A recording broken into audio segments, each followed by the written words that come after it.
Hello good morning साथियों, welcome to MPS motivators. शिक्षा एक ऐसा प्लेटफॉर्म है जिस पे आप अपने घर पे रहकर अच्छी शिक्षा को प्राप्त कर सकते हैं।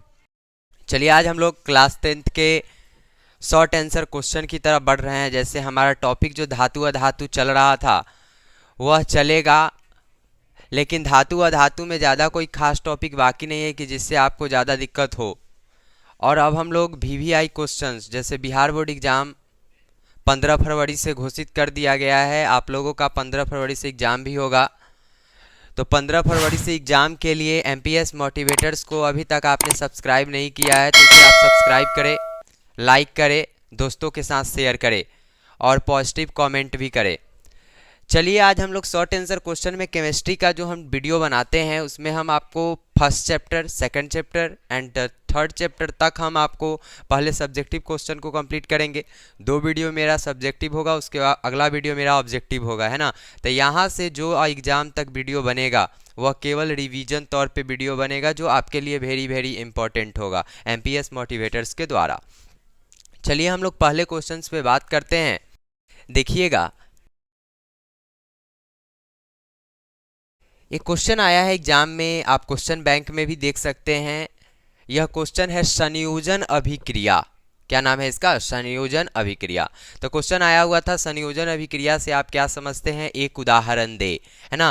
तो अगर एग्जाम्पल में अगर आप एक बोल देगा कि एक उदाहरण दे, 2 उदाहरण दे, तो आपको उदाहरण देना कंपलसरी हो जाता है, क्योंकि जब तक आप उदाहरण नहीं दीजिएगा इससे साबित ये होता है कि आप उस चीज़ को समझे ही नहीं है ना। तो संयोजन अभिक्रिया को समझते हैं। पहले हम आपको बताए भी हुए हैं, जब हम फर्स्ट चैप्टर पढ़ाए थे उस समय हमने संयोजन अभिक्रिया का डिफिनीशन भी बताया था, एग्जाम्पल भी बताए थे। लेकिन आज से हमारा जो रिवीजन क्लास चल रहा है उसमें हम आपको हर चीज़ को बताएंगे, ठीक है। तो संयोजन अभिक्रिया को ज़रा समझिए आप क्या है। संयोजन, योजन, इसमें अपने आप में ये एक चीज शब्द में बना हुआ है, योजन। योजन मीन्स होता है कि जुड़ जाना, है ना। तो संयोजन अभिक्रिया कहता है कि जब 2 या 2 से अधिक पदार्थ, जब 2 या 2 से अधिक, 2 या 2 से अधिक पदार्थ संयोग कर, है ना। संयोग मतलब होता है कि रिएक्शन करते हैं ना। जब 2 या 2 से अधिक पदार्थ क्या होते हैं, संयोग करते हैं और किसी नए पदार्थ का क्या करते हैं, निर्माण करते हैं। संयोग कर किसी नए पदार्थ का निर्माण करते हैं, किसी नए पदार्थ का निर्माण करते हैं। देखिए आप अपने कॉपी में भी इसको लिख सकते हैं ना, ये डिफिनीशन बहुत ही अच्छा है, आप इसको कॉपी में लिख सकते हैं। लिखेंगे संयोजन अभिक्रिया। एग्जाम में क्वेश्चन ये आएगा कि जो जो क्वेश्चन अभी हम आपको लिखवाएंगे उस क्वेश्चन को आप नोट करिएगा अपने कॉपी में और उसको याद करिएगा, ठीक है। क्वेश्चन है संयोजन अभिक्रिया से आप क्या समझते हैं, एक उदाहरण दे। क्वेश्चन में अपने कॉपी में लिखे संयोजन अभिक्रिया से आप क्या समझते हैं, एक उदाहरण दे। तो उसका आंसर होगा बाबू, लिखेंगे जब 2 या 2 से अधिक, लिखिए जब 2 या 2 से अधिक पदार्थ संयोग कर किसी नए पदार्थ का निर्माण करते हैं उसे संयोजन अभिक्रिया कहते हैं। क्या कहते हैं उसे? संयोजन अभिक्रिया। मतलब क्या समझे कि सर 2 पदार्थ होंगे और दोनों पदार्थ क्या होंगे, जुड़ेंगे और जुड़ने के बाद किसी चीज का क्या करेंगे, निर्माण करेंगे, ठीक है। याद रखिएगा 2 पदार्थ रहेगा, दोनों पदार्थ क्या करेगा, रिएक्शन करेगा और रिएक्शन करने के बाद एक चीज का निर्माण करेगा, एक वस्तु का निर्माण करेगा, जिसे हम लोग क्या कहेंगे, संयोजन अभिक्रिया का एग्जाम्पल देंगे। तो चलिए एग्जाम्पल के द्वारा हम समझते हैं। जैसे आप अपने वातावरण में कार्बन डाइऑक्साइड गैस को जानते होंगे। कार्बन डाइऑक्साइड गैस का एक सूत्र होता है CO2, है ना। तो CO2 जब हुआ तो इसमें कुछ रिएक्शंस हुए, 2 पदार्थ हुए जैसे कार्बन और ऑक्सीजन। तो आपको कैसे पता चला कि कार्बन कैसे रिएक्शन किया होगा ऑक्सीजन से, तो है ना। देखिए ना, कार्बन C+ क्या होता है O2, तब ये क्या बना लेता है, CO2 बनाता है। क्या बनाता है, CO2। तो देखिए कार्बन के इधर कितने अब रासायनिक समीकरण को क्या कर देना है, संतुलित कर देना है। संतुलित भी एग्जाम में क्वेश्चन किया, हम आते हैं धीरे धीरे उस टॉपिक पे। देखिए यहाँ पे कार्बन कितना है 1, ऑक्सीजन का कितना है 2, कार्बन कितना है 1 और ऑक्सीजन कितना है बाबू 2। तो ये आपका रासायनिक समीकरण संतुलित है। याद रखिएगा कोई भी रिएक्शन आप लिखे उस रिएक्शन को आप संतुलित जरूर करेंगे, ठीक है। तो चलिए हम संयोजन अभिक्रिया एग्जाम में आएगा तो लिख दीजिएगा, जरूर लिखिएगा। जब दो या दो से अधिक पदार्थ संयोग कर किसी नए पदार्थ का निर्माण करते हैं उसे संयोजन अभिक्रिया कहते हैं। एग्जाम्पल के तौर पे C+O2 तीर का चिन्ह CO2। कोई दिक्कत? जैसे हम लोग एक और एग्जाम्पल लेके द्वारा समझते हैं। एग्जाम में आपको एक कहेगा, हो सकता है कहीं इस बार दो कह दे, तो दो कह दे तो इसके लिए भी तैयार रहना है हम लोगों को। तो जैसे हाइड्रोजन H2 है ना, हाइड्रोजन को क्या कहते हैं H2, और ऑक्सीजन को क्या कहते हैं O2, और जब इसको हम क्या करते हैं H2O तो क्या बन जाता है, जल बन जाता है। तो देखिए इधर हाइड्रोजन कितने हैं, 2, इधर हाइड्रोजन कितने हैं, 2, ऑक्सीजन कितना है, 1, इधर ऑक्सीजन 2। तो इसको हम क्या करेंगे, ऑक्सीजन को 2 करने के लिए हम तो शुरू में मल्टीप्लाई करते हैं। जब समीकरण को संतुलित करते हैं तो हम उसके शुरू में मल्टीप्लाई करते हैं, ना कि नीचे मल्टीप्लाई करते हैं। तो यहाँ जब हम 2 से मल्टीप्लाई कर देंगे तो ऑक्सीजन कितने हो जाएंगे, 2, और हाइड्रोजन कितने हो जाएंगे, 4। लेकिन इधर हाइड्रोजन कितना है, 2, तो इसको 4 करने के लिए हम लोग अपने से एक 2 से क्या कर देंगे, मल्टीप्लाई कर देंगे, जिसके कारण हाइड्रोजन अपना क्या हो जाएगा, 4 हो जाएगा। तो जैसे आप अभी देख रहे हैं संयोजन अभिक्रिया को, संयोजन का दूसरा नाम होता है संश्लेषण अभिक्रिया, है ना। ऐसा भी क्वेश्चन होगा कि संयोजन अभिक्रिया या संश्लेषण अभिक्रिया से आप क्या समझते हैं, तो आपका यह जवाब गलत नहीं होना चाहिए, क्योंकि आपको बता दिए हुए हैं कि संयोजन का ही दूसरा नाम क्या है, संश्लेषण। हमारा क्वेश्चन नंबर 2 हुआ वियोजन अभिक्रिया, है ना। ये क्वेश्चन आया हुआ है, विश्वास करिए हमारी बातों पर और इसको तैयारी करें, है ना। जो क्वेश्चन नंबर 1 हम आपको कह रहे हैं कॉपी में लिखने के लिए, उसको लिखिए संयोजन अभिक्रिया को। अब दूसरे क्वेश्चन की तरफ बढ़ते हैं। क्वेश्चन को नोट करिएगा, लिखिएगा वियोजन अभिक्रिया से आप क्या समझते हैं, उदाहरण दे, है ना। ये भी एक क्वेश्चन था जो बहुत बार पूछा हुआ है एग्जाम में। वियोजन अभिक्रिया से आप क्या समझते हैं, उदाहरण दे। तो चलिए अब हम लोग थोड़ा सा आगे पढ़ाई को बढ़ा रहे हैं। वियोजन अभिक्रिया क्या है, कॉन्सेप्ट ज़्यादा भारी चीज़ नहीं है। कॉन्सेप्ट में क्या कहता है मालूम है, वियोजन अभिक्रिया को लिखेंगे कि वियोजन अभिक्रिया एक ऐसी रासायनिक अभिक्रिया है, वियोजन अभिक्रिया एक ऐसी रासायनिक अभिक्रिया है जिसमें एक रासायनिक पदार्थ क्या होते हैं, एक रासायनिक पदार्थ टूटकर दो या दो से अधिक भागों में क्या होते हैं, बट जाते हैं, उसे वियोजन अभिक्रिया कहते हैं। तो वियोजन अभिक्रिया क्या है, तो वियोजन अभिक्रिया एक ऐसी रासायनिक अभिक्रिया है जिसमें एक पदार्थ टूटकर दो या दो से अधिक नए पदार्थ का निर्माण करते हैं, उसे वियोजन अभिक्रिया कहते हैं। तो वियोजन अभिक्रिया का एक एग्जाम्पल के द्वारा समझे, हम जो अभी बोले हैं बात को, उसको आप रोक कर उसको आप लिख सकते हैं, ठीक है। तो चलिए वियोजन अभिक्रिया का एक एग्जाम्पल जैसे हम आपको लेते हैं, जैसे एग्जाम्पल होगा अपना CaCO3 को हम लोग कहते हैं कैल्शियम कार्बोनेट। क्या कहते हैं, कैल्शियम कार्बोनेट। CaCO3 को क्या कहते हैं बाबू, कैल्शियम कार्बोनेट। तो CaCO3 को जब हम क्या करते हैं, अब इसका रिएक्शन होगा वियोजन अभिक्रिया। बोले थे ना आपको कि एगो पदार्थ होगा, उसको तोड़िएगा, उसको टूटता है ना। तो CaCO3 को गर्म किया जाता है ना, CaCO3 को गर्म करते हैं तो CaCO3 क्या बनाता है, CaO प्लस क्या बना लेता है, CO2। देखिए यहाँ कैल्शियम कितना है, 1, कैल्शियम यहाँ 1, कार्बन कितना है 1, और ऑक्सीजन कितना है 3। तो ये रासायनिक समीकरण क्या है, संतुलित है। तो याद रखिएगा वियोजन अभिक्रिया एक पदार्थ होगा और वह टूटेगा कितने पदार्थ में, 2 पदार्थ में। और संयोजन अभिक्रिया क्या था, 2 पदार्थ था, ठीक है, और यह एक पदार्थ का निर्माण कर रहा था, है ना। इसका एकदम जस्ट अपोजिट है, इधर 2 आदमी, इधर 1 आदमी, इधर 1 आदमी, इधर 2 आदमी। कोई दिक्कत? तो एग्जाम में यह क्वेश्चन वेरी इंपॉर्टेंट है। संयोजन अभिक्रिया से आप क्या समझते हैं, एक उदाहरण दे, और वियोजन अभिक्रिया से आप क्या समझते हैं, एक उदाहरण दे, ठीक है। देखिए क्वेश्चन नंबर 3 को हम लोग देखते हैं। क्वेश्चन नंबर 3 आपसे पूछे हुए NCERT सवाल है। क्वेश्चन नंबर 1 हमने देखा इस वीडियो में, संयोजन अभिक्रिया से आप क्या समझते हैं, एक उदाहरण दे।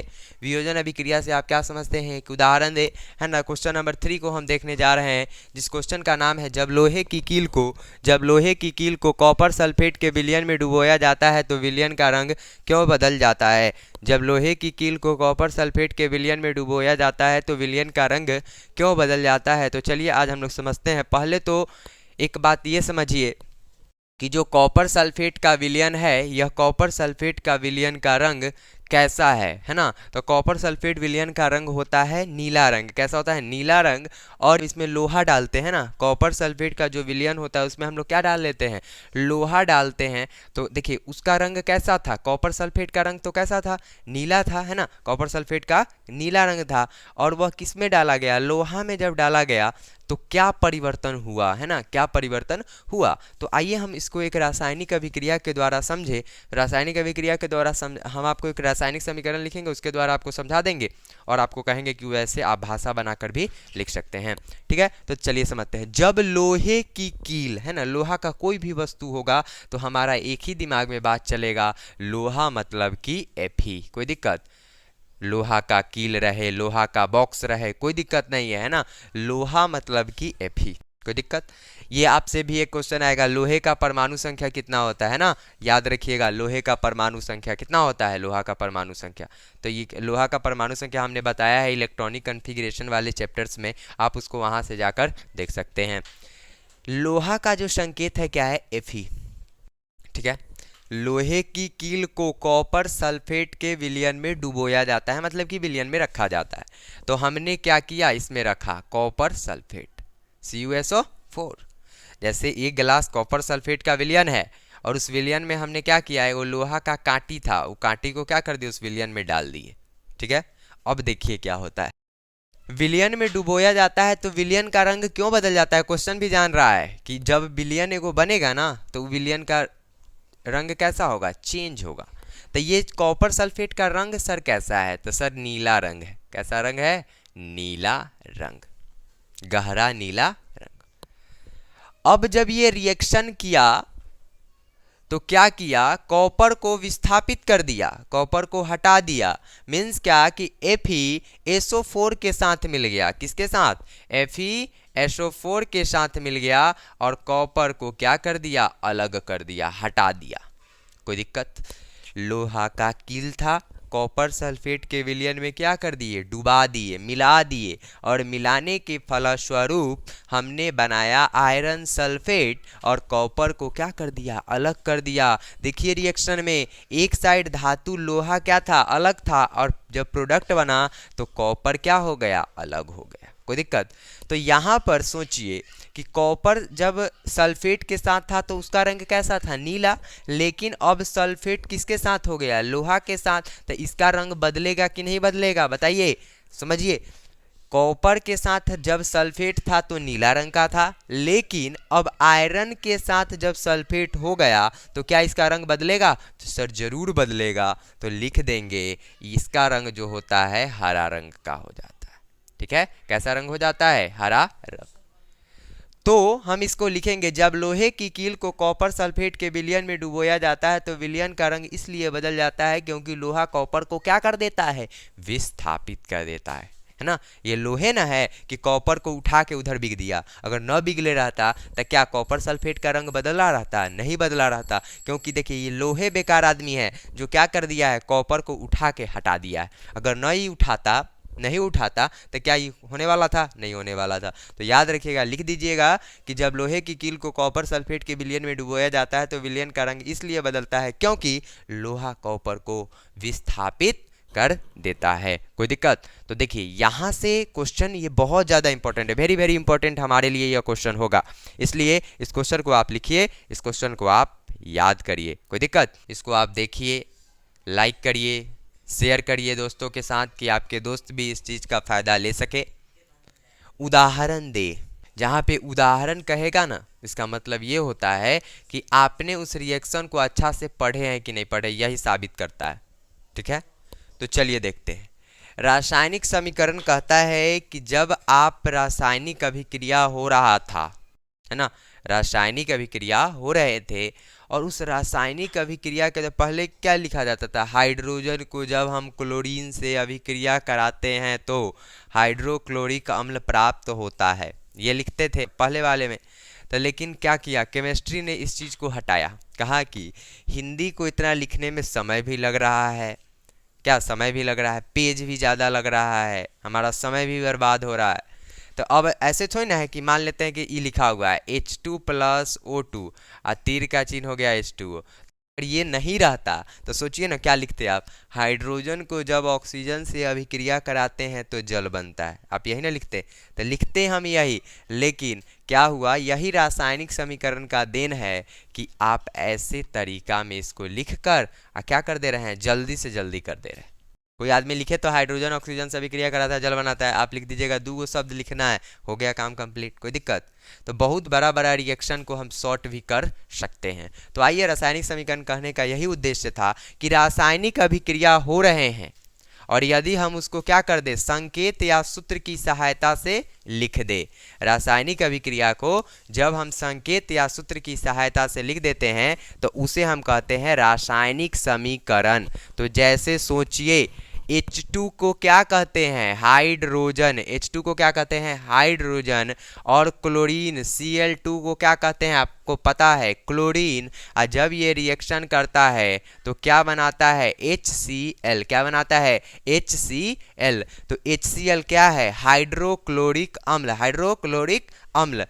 तो देखिए H2 इधर क्या गो है, 2, क्लोरीन इधर 2, इधर हाइड्रोजन 1, क्लोरीन 1। तो इसको हम क्या करेंगे, बराबर कर लेंगे, तो 2 से हम यहाँ क्या कर देंगे, गुना कर देंगे, तो क्या हो जाएगा, हाइड्रोक्लोरिक अम्ल। तो रासायनिक समीकरण क्या है, तो आप जरूर याद रखिएगा कि रासायनिक समीकरण, जब कोई रासायनिक अभिक्रिया होती रहती है और उसको हम किसके द्वारा लिख दे, संकेत या सूत्र की सहायता से लिख दे, उसे हम कहते हैं रासायनिक समीकरण। उदाहरण के तौर पे H2 प्लस Cl2 तीर का चिन्ह 2HCl, H2 प्लस O2 तीर का चिन्ह H2O, इसको आप संतुलित करेंगे, ठीक है। तो फिर हम लोग नेक्स्ट वीडियो में वेरी इंपॉर्टेंट सब्जेक्टिव के साथ मिलते हैं। इसके लिए यदि आप मेरे चैनल पे नए हो तो इस चैनल को लाइक, शेयर एंड सब्सक्राइब करिए। इसके लिए धन्यवाद।